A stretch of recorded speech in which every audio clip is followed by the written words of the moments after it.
So let's get reaction then to this 18.65% increase in our tariffs. Now remember, it's all of us who are going to be picking up the tab essentially. And then, as I said, as we pile on more misery, I'm afraid, the energy regulator also agreeing to a further 12.74% increase for the 1st of April 2024. So we have this increase, then we have the increase next year. Let's bring in Professor of Sustainable Development in the Centre for Sustainability Transition, Prof. Mark Swilling, back with us on ENCA. Morning to you, Prof. Always appreciate your insight and your time. This one hurts a little bit. Do you think this was necessary, such a big jump? It hurts, and people are going to be angry, especially under current conditions. But what we need to understand is that to fund electricity provision, there are basically two ways you pay for it. Either we increase tariffs or we get more support from the fiscus through the budget, which ultimately taxpayers pay for, yes. And given the constraints on government, Eskom has a fixed set of costs that has to operate like any business with a set of costs that cover operating, capital, payment of interest. And it has a huge debt burden of around 390 billion rand as a result of a lot of inefficiency and corruption and so on. So it can't be forced to run at a loss. And these increases is what Eskom needs to operate under current conditions. If government took over the debt and reduced the debt burden, as the Minister of Finance has said, then these increases would not have been that necessary. Do you think that's the way to go for government to take over the running of Eskom? Would it make that much of a difference, A, and how quickly could that difference be seen by all of us if it were to happen, Prof? If the National Treasury worked out how to implement that quickly now, yes, maybe one could avoid the increases next year. But I'm not sure it's going to make any difference to the regulated tariff for this year. So I'm not sure that is the solution. If they would have acted earlier, then maybe it would have been possible to have a lower increase this year. But they haven't acted very quickly on what the minister referred to in his medium-term budget speech towards the end of last year. So yes, to answer your question, I think it is a part of the solution because it removes a lot of pressure on government. But at the end of the day, taxpayers will still be paying for it.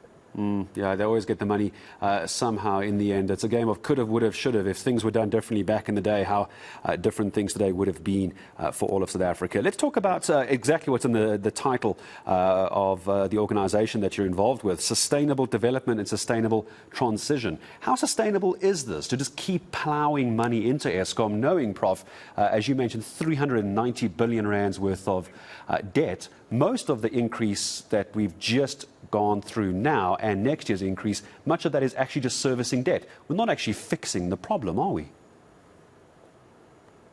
No, the tariff increases should not be seen as some kind of panacea, some kind of massive financial injection that is going to help Eskom solve its problems and bring load shedding to an end. In order to bring load shedding to an end, Eskom needs to be able to fix many of the machines that generate electricity in the 15 power stations. But these machines are being pushed to the maximum to keep the lights on. They can't be taken off for months at a time to fully overhaul them, which is what you need to do. Like when you have an old car and you need to fundamentally overhaul it, you need time for that. So the only way you can take these machines off the grid is if there's new generation capacity. And the quickest way to bring new generation capacity onto the grid is renewables plus storage. And that's not going to cost the government anything. And it's not going to push up the tariffs because it's going to be financed by the private sector. And the costs of renewables are now cheaper than gas and coal. So that's the solution, to rapidly get renewables onto the grid. That is sustainable. It also happens to reduce our carbon footprint. And in that way, we will create space for Eskom to start fixing the machines. And we've discussed this before, Prof, and we've heard that there is this transitional way of taking the pressure off the grid. It's good for the environment, but it is up to the private sector. But every time I speak to anyone in the private sector, they talk to me about the red tape. It seems the ideas are there, the plans are there, the money is there, the know-how is there, but there's too much red tape. Do you agree with that? It's just too difficult to get it done for some reason. I think that is a kind of 2020 song. I'm not so sure it's all that valid today. There has been quite a lot of deregulation. More could be done for sure to enable municipalities to procure and wheel energy for rooftop solar to be accelerated, etc. But there's been, over 16 gigawatts have been procured this year. The constraint now is the grid. So in order to put new generation capacity into the national grid, we need to extend the grid. So what we saw with grid window 6, it should have been 4.2 gigawatts. The end result was less than 1. Why? 3 gigawatts just could not be procured because there was nowhere for them to connect onto the grid. So the constraint now is less bureaucratic red tape and more the backlog and the pressure to make sure that we upgrade the grid. So we have to put renewables where there's grid capacity, which is mainly in Mpumalanga and KwaZulu-Natal. And then while we increase capacity where there's lots of wind and solar, which is to the southwest of the country. Professor, as a last question to you, let's imagine an alternative universe where the president is watching you and I talk right now. He gets your contact details, he phones you and says, okay, Prof. Swilling, what do you want me to do? What do you tell the president of our country? Well, I would tell him that we need some form of emergency power that would allow him to override a lot of the big blockages. It's not just red tape, it's like big blockages that are preventing Eskom from procuring what it needs to procure. The president would need to commandeer some diesel supplies in order to make sure that we get the diesel generators going so that we could get off stage 6. There's going to have to be very decisive interventions to allow municipalities to procure energy. All of this can't wait to go through the slow, it sounds like I'm contradicting each other, but I'm referring to different kinds of red tape, slow decision-making processes that are holding up what is required. We now face an extreme emergency. We have to act decisively now, and unfortunately the standard procedures are not up to it. We need presidential intervention. That's what I would say to him. And that is some form of emergency powers. Exactly what the legal arrangement is, they need to figure that out.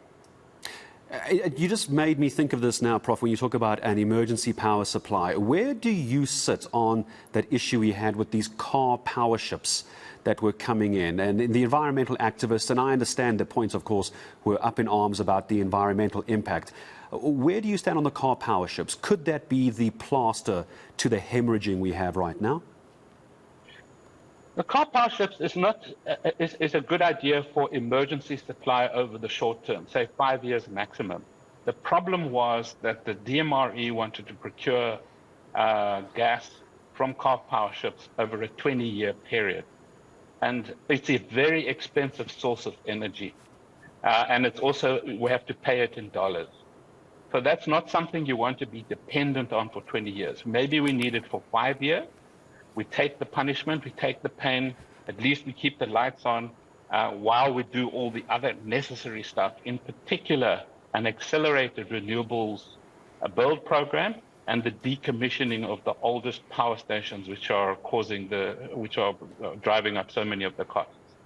Always wonderful insight from you, Prof. And as always, I thank you for your time. Professor of Sustainable Development in the Centre for Sustainability Transition, Prof. Mark Swilling, joining us this morning. And everyone's going to start asking about these car power ships again, aren't they? That's why I brought up the question with the Prof. They were there, but as the good Prof says, the issue was around the duration, the contracts and the cost involved. There's not a long-term solution, but are we at a point now where long-term solutions is only one part of the argument right now We need to get out of this stage 6. How much worse could it get? Hopefully not much more. Again, my thanks to the good professor.